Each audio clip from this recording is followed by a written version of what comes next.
করে থাকেন, কিন্তু এটা একটা ভুল ধারণা। হ্যালো ভিউয়ার্স, আসসালামু আলাইকুম। কি খবর সবার? আশা করি সবাই ভালো আছেন।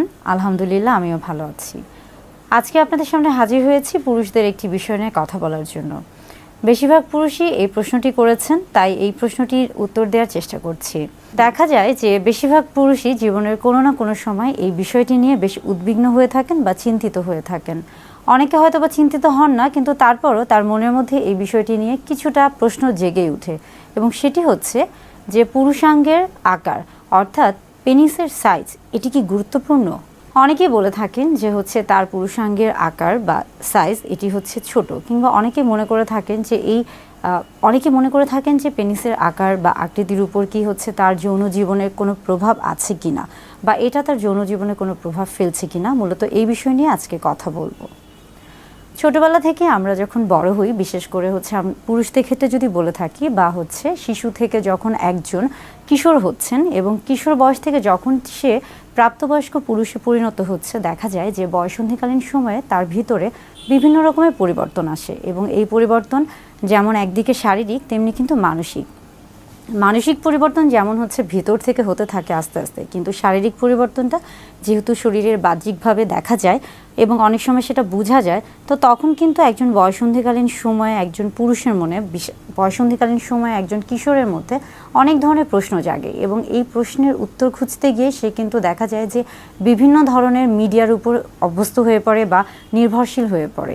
এখানে মিডিয়া বলতে বোঝাচ্ছি, দেখা যায় যে তার মনের ভিতর যে প্রশ্নগুলো আছে সেগুলোর অজানা প্রশ্নের যে উত্তরগুলো সে খুঁজতে চায়, সেগুলো দেখা যাচ্ছে যে সে কাছের পরিচিত কারো কাছ থেকে শুনে, অথবা কোনো চটি বই থেকে পড়ে, কিংবা অনেক সময় দেখা যায় যে পর্ন থেকে দেখে, বা এই ধরনের বিভিন্ন জায়গা থেকে সে বিভিন্ন রকমের তথ্য সংগ্রহ করে, এবং এই তথ্যগুলোর সমন্বয়ে সে একটা সারাংশে আসে, এবং সে নিজের মতো করে একটা নতুন তথ্য বা হচ্ছে সারাংশ তৈরি করে। বিশেষ করে এটা কিন্তু তার শরীরে এই যে বাহ্যিক যে পরিবর্তনগুলো হচ্ছে এগুলো নিয়ে। তাই এই ধরনের যে তথ্যগুলো সে সংগ্রহ করে থাকে, এটা যেমন অনেকটা হয়ে থাকে বাস্তবিক, তেমনি পাশাপাশি কিন্তু অবাস্তবিকও হয়ে থাকে। কেননা সে যে তথ্যগুলো সংগ্রহ করছে সেগুলো দেখা যাচ্ছে যে বিভিন্ন মাধ্যম থেকে, তো সেখানে আসলে সঠিক তথ্য যেমন পাচ্ছে, তেমনি কিন্তু অনেকটা হচ্ছে ভ্রান্তিকর তথ্য তার মনের মধ্যে গেঁথে যায়, এবং এর ফলে একটা সময় দেখা যায় যে সে তার মনের মধ্যে একটা অবাস্তব একটা কল্পনার জগৎ তৈরি করে থাকে, এবং তার শরীর সম্পর্কে বা তার যে পরিবর্তন এটা সম্পর্কে তার একটা অন্যরকম ধারণা চলে আসে। প্রাপ্তবয়স্ক পুরুষ থেকে শুরু করে কিশোরদের ক্ষেত্রে সবার ক্ষেত্রে একটা বিষয় খুবই কমন, বা একটা বিষয় অনেক বেশি দেখা যায়, এবং সেটা হচ্ছে যে পুরুষাঙ্গের আকার নিয়ে অনেকেই মনে করে থাকেন।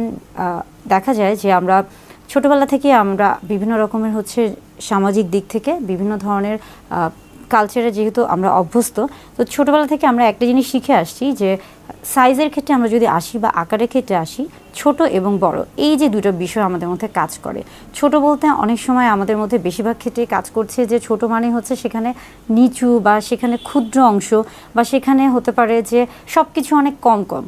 আর বড় যখনই প্রশ্নটা আসছে তখনই বোঝা যায় যে, বা আমাদের মস্তিষ্কে এটা এমনভাবে গেঁথে গেছে যে বড় মানেই হচ্ছে সব কিছু বেশি বেশি। এবং এই ক্ষেত্রে অনেক সময় হয় যে অনেকে মনে করে থাকেন যে আপনার বড় আকার অর্থাৎ পুরুষাঙ্গের আকার যদি বড় হয়ে থাকে, হয়তোবা যৌন চাহিদা, যৌন উত্তেজনা, যৌন আগ্রহ সব কিছু বেশি বেশি, বা যৌন যে শক্তি সব কিছুই তার মধ্যে বেশি বেশি কাজ করে।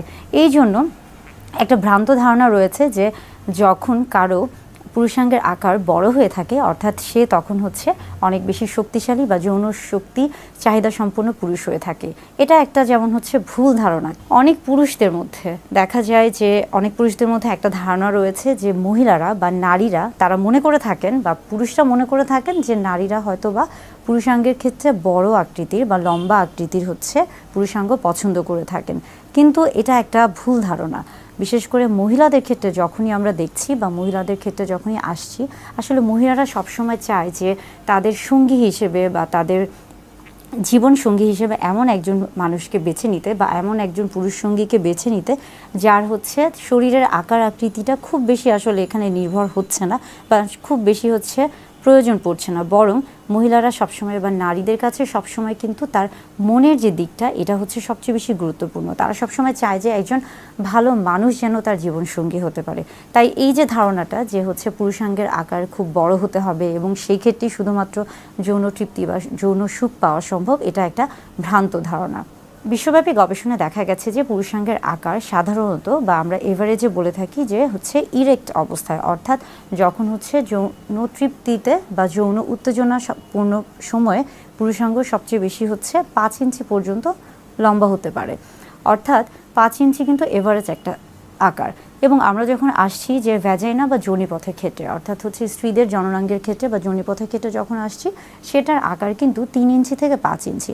এখন আপনি চিন্তা করেন যে যেটা এখন আপনি দেখেন যে যখন যোনিপথে হচ্ছে পুরুষাঙ্গ প্রবেশ করছে তখন 5 ইঞ্চি বেশি যখন এটা হচ্ছে, তখন সেই ক্ষেত্রে কিন্তু সহবাসটা বা শারীরিক সম্পর্কটা কিন্তু কষ্টদায়ক বা অনেকটা হচ্ছে অস্বস্তিকর হয়ে থাকে। তাই এই যে একটা ধারণা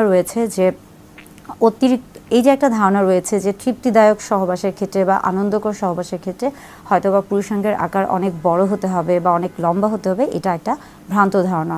অর্থাৎ সহবাসের সাথে বা হচ্ছে যৌন তৃপ্তি বা যৌন সুখের সাথে পেনিসের আকারের কোনো সম্পর্ক নেই। সেক্সের যে বিষয়টা রয়েছে বা আমরা বলে থাকি যে হচ্ছে সেক্স বা সহবাসের সময় বা সর্বোচ্চ যে তৃপ্তি বা অর্গাজমের ক্ষেত্রে সব কিছুই কিন্তু আসলে নির্ভর করছে একজন মানুষের সাথে অন্যজন মানুষ, অর্থাৎ তার যে সঙ্গী রয়েছে তাদের দুজনের পারস্পরিক যে একটা হচ্ছে সম্পর্ক বা মানসিক যে মনোভাব তাদের দুজনের উপর। এখানে কিন্তু পেনিট্রেশনের যে বিষয়টা আছে এটা কিন্তু খুব একটা নির্ভরযোগ্য নয়। অর্থাৎ হচ্ছে সেক্সের সাথে বা সহবাসের সাথে হচ্ছে পেনিট্রেশনের কোনো সম্পর্ক নেই, বরং যখন আপনি হচ্ছে তৃপ্তিদায়ক যৌন সুখ লাভ করতে চাবেন বা হচ্ছে স্বাস্থ্যকর যৌন জীবন উপভোগ করতে চাবেন, সেই ক্ষেত্রে কিন্তু দুজনের পারস্পরিক সম্পর্কটা এবং দুজনের হচ্ছে একটা ভালো ইতিবাচক মনোভাব, এটাই সবচেয়ে বেশি গুরুত্বপূর্ণ। এই ক্ষেত্রে কখনোই পেনিসের আকার বা সাইজ এটা কখনোই কিন্তু গুরুত্বপূর্ণ নয়। এবং পেনিস যদি ছোট হয়ে থাকে বা যেটা আসলে সবাই বলছে বা অনেকে মনে করে থাকে যে তার হয়তো বা পুরুষাঙ্গের আকার ছোট, এটা আসলে ছোট হলেও খুব সমস্যা নয়, আবার বড় হলেও সমস্যা নয়। কিংবা ছোট বা বড় হলে কী ধরনের সমস্যা হতে পারে সেটা কিন্তু ইতিমধ্যেই বলে দিয়েছি। বিশেষ করে মহিলাদের ক্ষেত্রে যখনই আমরা দেখছি বা মহিলাদের ক্ষেত্রে যখনই আসছি, আসলে মহিলারা সবসময় চায় যে তাদের সঙ্গী হিসেবে বা তাদের জীবন সঙ্গী হিসেবে এমন একজন মানুষকে বেছে নিতে বা এমন একজন পুরুষ সঙ্গীকে বেছে নিতে যার হচ্ছে শরীরের আকার আকৃতিটা খুব বেশি আসলে এখানে নির্ভর হচ্ছে না বা খুব বেশি হচ্ছে প্রয়োজন পড়ছে না, বরং মহিলারা সবসময় বা নারীদের কাছে সবসময় কিন্তু তার মনের যে দিকটা এটা হচ্ছে সবচেয়ে বেশি গুরুত্বপূর্ণ। তারা সবসময় চায় যে একজন ভালো মানুষ যেন তার জীবনসঙ্গী হতে পারে। তাই এই যে ধারণাটা যে হচ্ছে পুরুষাঙ্গের আকার খুব বড় হতে হবে এবং সেই ক্ষেত্রেই শুধুমাত্র যৌন তৃপ্তি বা যৌন সুখ পাওয়া সম্ভব, এটা একটা ভ্রান্ত।